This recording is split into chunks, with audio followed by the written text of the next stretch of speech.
Hello dear friends, നമ്മളിന്ന് 10th circle എന്ന് പറയുന്ന ചാപ്റ്ററിലെ ഒരു ക്വസ്റ്റ്യൻ ആണ് ചെയ്യാൻ പോകുന്നത്. 10th CBSE സർക്കിൾ എന്ന് പറയുന്ന ചാപ്റ്ററിലെ ഒരു ക്വസ്റ്റ്യൻ. ഓക്കെ, ക്വസ്റ്റ്യൻ ഒന്ന് വായിച്ചു നോക്കിയേ.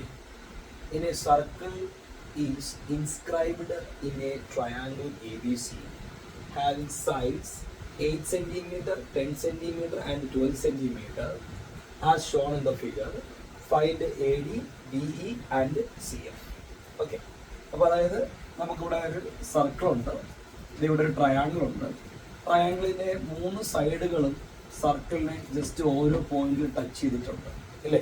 അതായത് ട്രയാങ്കിളിന്റെ 3 സൈഡുകളും സർക്കിളിന്റെ ടാൻജന്റ് ആയിട്ടാണ് ആക്ട് ചെയ്യുന്നത്. നമുക്കറിയാമല്ലോ, സർക്കിളിനെ ഒരു പോയിന്റ് ലൈൻ ടച്ച് ചെയ്യണമെങ്കിൽ ആ ലൈൻ എന്ന് പറയുന്നത് സർക്കിളിന്റെ ടാൻജന്റ് ആയിരിക്കും. ഓക്കെ, അപ്പോൾ അതുകൊണ്ട് ഇവിടെ സി എ എന്ന് പറയുന്ന സൈഡ്, AB എന്ന് പറയുന്ന സൈഡ്, CB എന്ന് പറയുന്ന സൈഡ്, ഈ 3 സൈഡുകളും സർക്കിളിന്റെ ടാൻജന്റ് ആണ്. അപ്പൊ ഈ ട്രയാങ്കിളിന്റെ 3 സൈഡിന്റെ ലെങ്ത് വരെ നമുക്ക് തരുന്നുണ്ട് 8 സെന്റിമീറ്റർ. ഓക്കെ, സോ അപ്പൊ അതായത് ഇവിടെ മുതൽ അങ്ങ് അറ്റം വരെയുള്ള ലെങ്ത് ആണ് 8 സെന്റിമീറ്റർ എന്ന് പറയുന്നത്.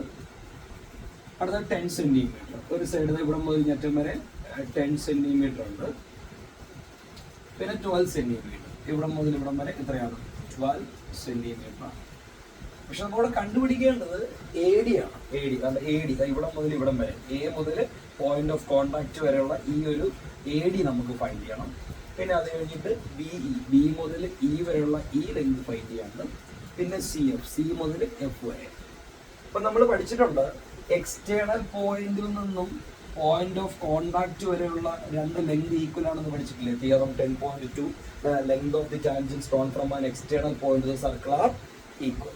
അപ്പൊ അങ്ങനെയാണെങ്കിൽ A മുതൽ D വരെയുള്ള ലെങ്ത് സപ്പോസ് നമ്മൾ X എന്ന് എടുത്താൽ, A മുതൽ F വരെ നമുക്ക് X എന്ന് എടുക്കാമല്ലോ, ബിക്കോസ് ഈ 2 ലെങ്ത് ഈക്വൽ അല്ലേ. സെയിം വേ B മുതൽ D വരെയുള്ള ലെങ്ത് നമ്മൾ Y എന്ന് എടുത്താൽ, B മുതൽ E വരെയുള്ള ലെങ്ത് നമുക്ക് Y എന്ന് എടുക്കാം. ഒരു കാര്യം, B ഒരു എക്സ്റ്റേണൽ പോയിന്റ് അല്ലേ, BDയും BEയും ഈക്വൽ ആണ്. അപ്പൊ ഇവിടെ Y ആണെങ്കിൽ അവിടെയും Y ആയിരിക്കും. ഇനി അതേപോലെ C വേറൊരു എക്സ്റ്റേണൽ പോയിന്റ് ആണ്. അപ്പോൾ C മുതൽ F വരെയുള്ള ഡിസ്റ്റൻസും C മുതൽ E വരെ ഡിസ്റ്റൻസും ഈക്വൽ ആണ്. അപ്പോൾ ഇവിടെ Z ആണെങ്കിൽ ഇവിടെ എത്രയായിരിക്കും? ഇവിടെ Z ആയിരിക്കും അല്ലേ. അപ്പോൾ ഈ ഒരു ഐഡിയ വെച്ചിട്ട് നമുക്ക് ഈ AD യുടെ ലെങ്ത്, പിന്നെ ഏതാ BE ലെങ്ത്, പിന്നെ CF ലെങ്ത് ഒക്കെ നമുക്ക് കണ്ടുപിടിക്കാൻ പറ്റും. സോ ഈ ഫിഗറിന് തൽക്കാലം നമുക്ക് എഴുതാൻ പറ്റുക ഇത്രയും കാര്യങ്ങൾ എഴുതാൻ പറ്റും. Okay, AD is equal to AF is equal to X, പിന്നെ BD equal to BE is equal to Y, CF is equal to CE is equal to Z. ഇതിന്റെ മൂന്നിന്റെ കൂടെ റീസൺ നമ്മുടെ തിയറം 10.2 ആണ്. നമ്പർ തിയറം മസ്റ്റ് എഴുതണം. The length of the tangents drawn from an external point to circle are equal. Okay, അത് കഴിഞ്ഞതിന് ശേഷം നമുക്ക് ഈ ഒരു ഫിഗർ നോക്കിയിട്ട് ഇവിടെ മുതൽ ഇവിടം വരെയുള്ള ലെങ്ത് എന്നുള്ള 8 സെന്റിമീറ്റർ അറിയാം. നമുക്ക് X plus Y is equal to 8 എന്ന് എഴുതിയാലോ? ശരിയല്ലേ? ഇവിടെ മുതൽ ഇവിടം വരെയുള്ള ലെങ്ത് 8 സെന്റിമീറ്റർ ആണ്. അതുകൊണ്ട് ഫ്രം ദ ഫിഗർ നോക്കിയിട്ട് നമുക്ക് AB എന്ന് പറയുന്നത് 8 അല്ലേ. സോ ABയുടെ ലെങ്ത് എന്നുള്ളത് 8 സെന്റിമീറ്റർ ആണ്.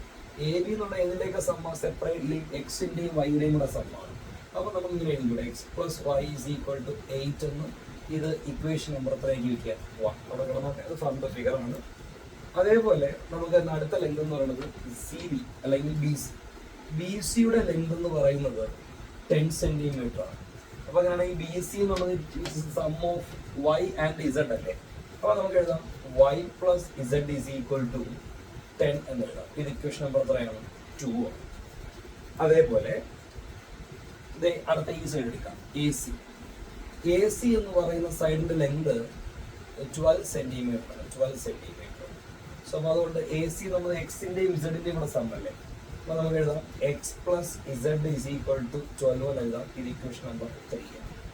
ഓക്കെ, ഇനി ഞാൻ ഒരു ഇക്വേഷൻ കൂടെ മേക്ക് ചെയ്യാണ്. നമുക്കറിയാലോ, ഈ ട്രയാങ്കിളിന്റെ 3 സൈഡും തമ്മിൽ ആഡ് ചെയ്യുന്നത് 8 plus 10 plus 12. ഈ 3 സൈഡും തമ്മിൽ ആഡ് ചെയ്യുന്നതിന്റെ പെരിമീറ്റർ അല്ലേ. ട്രയാങ്കിളിന്റെ 3 സൈഡും തമ്മിൽ ആഡ് ചെയ്യുന്നതിന്റെ എന്താണ്? പെരിമീറ്റർ ആണ്. അപ്പൊ എനിക്കിത് ഇങ്ങനെ എഴുതാൻ കഴിയും. ശ്രദ്ധിക്കാം, അതായത് AB plus BC plus AC 3 സൈഡും തമ്മിൽ ആഡ് ചെയ്യാൻ പോകും. അതായത് 8 plus 10 plus 12. 8 plus 10 plus 12. അപ്പൊ അത് പെരിമീറ്റർ ആണ്. അതിന് 3 സൈഡ് ഞാൻ ആഡ് ചെയ്തു. ഇനി AB എന്ന് പറഞ്ഞു കഴിഞ്ഞാലേ നമ്മുടെ X plus Y അല്ലേ. ബി സി എന്ന് പറഞ്ഞു കഴിഞ്ഞാൽ വൈ പ്ലസ് ഇസഡ് അല്ലേ, എ സി എന്ന് പറഞ്ഞാൽ എക്സ് പ്ലസ് ഇസഡ് അല്ലേ. ഇനി ഇത് മൂന്നും കൂടെ കൂട്ടുമ്പോൾ എത്രയാ? 12 പ്ലസ് 8 20, 20 പ്ലസ് 10 എത്രയാണ്? 30 ശരിയല്ലേ? ഇനി ഇവിടെ നിങ്ങൾ നോക്കി, എക്സ് ഇവിടെ 2 ടൈംസ് ഉണ്ട്, we can write thus 2x. വൈയും 2 ടൈംസ് ഉണ്ട്, we can write thus 2y. ഇസഡും 2 ടൈംസ് ഉണ്ട്, we can write thus 2z is equal to എത്രയാണ്? 30. ഇതിലെല്ലാത്തിലും ഒരു 2 കോമൺ ആയതുകൊണ്ട് 2 നമ്മൾ വെളിയിൽ എടുത്തു കഴിഞ്ഞാൽ X plus Y plus Z which is equal to 30. ഇവിടെ നിന്ന് X plus Y plus Z is equal to ഈ 2 അപ്പുറത്തോട്ട് ഡിവൈഡ് ചെയ്യുമ്പോൾ നമുക്ക് കിട്ടുന്ന ആൻസർ 50. ഇത് ഇക്വേഷൻ നമ്പർ എന്തായിട്ട് വയ്ക്കുക? 4. ഇനി നമ്മൾ ഈ ഇക്വേഷൻ നമ്പർ 1, 2, 3, 4 ഈ 4 ഇക്വേഷൻസ് വെച്ച് എലിമിനേഷൻ മെത്തേഡ് അപ്ലൈ ചെയ്യുമ്പോൾ സെപ്പറേറ്റ്ലി നമുക്ക് എക്സിന്റെ വൈന്റെ ഇസഡിന്റെ വാല്യൂ ഒക്കെ നമുക്ക് കിട്ടും. നോക്കാം. അപ്പൊ നിങ്ങൾ നോക്കി, ഫസ്റ്റ് ഇക്വേഷനിൽ തന്നെ എക്സ് പ്ലസ് വൈയുടെ വാല്യൂ 8 അല്ലേ? അപ്പൊ ഈ എക്സ് പ്ലസ് വൈയുടെ വാല്യൂ 8 എന്നുള്ളത് ഇക്വേഷൻ നമ്പർ 4 എക്സ് പ്ലസ് വൈക്ക് വരെ സബ്സ്റ്റിറ്റ്യൂട്ട് ചെയ്യണമെങ്കിൽ നമുക്ക് അവിടെ നിന്ന് ഇസഡിന്റെ വാല്യൂ കിട്ടത്തില്ല. ഓക്കെ, നമുക്ക് അങ്ങനെ ചെയ്യാം. പുട്ട് ഇക്വേഷൻ നമ്പർ എന്താണ് 1 in 4. ഇക്വേഷൻ നമ്പർ 1 എടുത്ത് നമ്മൾ എന്ത് കൊടുക്കുകയാണ്? 4 കൊടുക്കുകയാണ്. അപ്പൊ ഇക്വേഷൻ നമ്പർ 4 implies 4 വരുന്ന ചേഞ്ച് നോക്കി. ഇക്വേഷൻ നമ്പർ 1 എന്താ പറയുന്നത്? എക്സ് പ്ലസ് വൈ 8 അല്ലേ? അപ്പൊ ഈ എക്സ് പ്ലസ് വൈക്ക് പകരം നമ്മൾ ഈ 8 എന്ത് ചെയ്യുക? സബ്സ്റ്റിറ്റ്യൂട്ട് ചെയ്യുക. അപ്പൊ ഇക്വേഷൻ നമ്പർ 1 ഈ എക്സ് പ്ലസ് വൈക്ക് വരെ 8 വരുന്നു. അപ്പൊ നമുക്ക് എഴുതാൻ കഴിയും 8 plus Z is equal to 15 എന്ന് വരും അല്ലേ? ഇവിടെ നിന്ന് Z is equal to 15 minus 8, that is Z is equal to എത്രയാണ്? 7 സെന്റിമീറ്റർ എന്നുള്ള ഒരു വാല്യൂ നമുക്ക് കിട്ടും. ഓക്കെ, ലൈക്ക് വൈസ് ഇനി നമുക്ക് നോക്കി സെക്കൻഡ് ഇക്വേഷനിൽ വൈ പ്ലസ് ഇസഡ് എന്ന് പറയുന്നത് 10 അല്ലേ? അപ്പൊ വൈ പ്ലസ് ഇസഡിന്റെ വാല്യൂ എടുത്തിട്ട് വീണ്ടും main equation number 4 y plus ഇസഡിന് പകരം കൊടുത്താൽ നമുക്ക് അവിടെ എക്സ് കിട്ടത്തില്ല. അപ്പൊ നമുക്ക് എന്ത് എഴുതാം? ഇക്വേഷൻ നമ്പർ 2 in 4 കൊടുക്കാം. Equation number 2 in 4. അങ്ങനെ ഇക്വേഷൻ നമ്പർ 4 implies, അതായത് വൈ പ്ലസ് ഇസഡിന്റെ വാല്യൂ 10 ആണ്. അപ്പൊ ഈ വൈ പ്ലസ് ഇസഡിന് വരെ 10 വരും. അപ്പൊ എങ്ങനെ വരിക? എക്സ് പ്ലസ് 10 ഈക്വൽ ടു 15 എഴുതി കൂടെ? X plus 10 is equal to 15. ഇവിടെ നിന്ന് എക്സ് ഈക്വൽ ടു 15 മൈനസ് 10, അങ്ങനെ എക്സ് ഈക്വൽ ടു എത്ര വരും? നമുക്ക് 5 സെന്റിമീറ്റർ എന്നുള്ള വാല്യൂ ഉണ്ട്. അപ്പൊ ഇസഡിന്റെ വാല്യൂ നമുക്കിവിടെ 7 കിട്ടിക്കഴിഞ്ഞു, എക്സിന്റെ വാല്യൂ ഇവിടെ നമുക്ക് 5 കിട്ടിക്കഴിഞ്ഞു. ഓക്കെ, ഇനി നമുക്ക് വേണമെങ്കിൽ നെക്സ്റ്റ് ഇവിടെ ഇക്വേഷൻ നമ്പർ 3 ഇല്ലേ? Equation number 3 X plus Z 12 അല്ലേ? അതെടുത്ത് ഇക്വേഷൻ നമ്പർ 4 സബ്സ്റ്റിറ്റ്യൂട്ട് ചെയ്യാം. അപ്പൊ നമുക്ക് എക്സ് പ്ലസ് ഇസഡിന്റെ വാല്യൂ ഇവിടെ ഉള്ളത് കൊണ്ട് വൈയുടെ വാല്യൂ ഇവിടെ നമുക്ക് കിട്ടത്തില്ലയോ? ഓക്കെ, അത് ഞാൻ തന്നെ ഇവിടെ ചെയ്യാണ്. ജസ്റ്റ് നോക്കാം.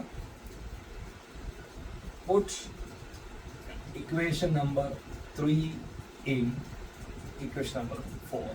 Now ഇക്വേഷൻ നമ്പർ 4 implies, അപ്പൊ നോക്കി എക്സ് പ്ലസ് ഇസഡിന്റെ വാല്യൂ ആണ് 12. എക്സും ഇസഡും കൂടെ ആഡ് ചെയ്യുമ്പോഴാണ് നമുക്ക് 12 വരുന്നത്. അപ്പൊ ഇവർ രണ്ടും കൂടെ ചേർന്ന് 12 ആവും. അപ്പൊ 12 plus Y is equal to 15 എന്നല്ലേ വരുള്ളൂ. 12 plus Y is equal to 15.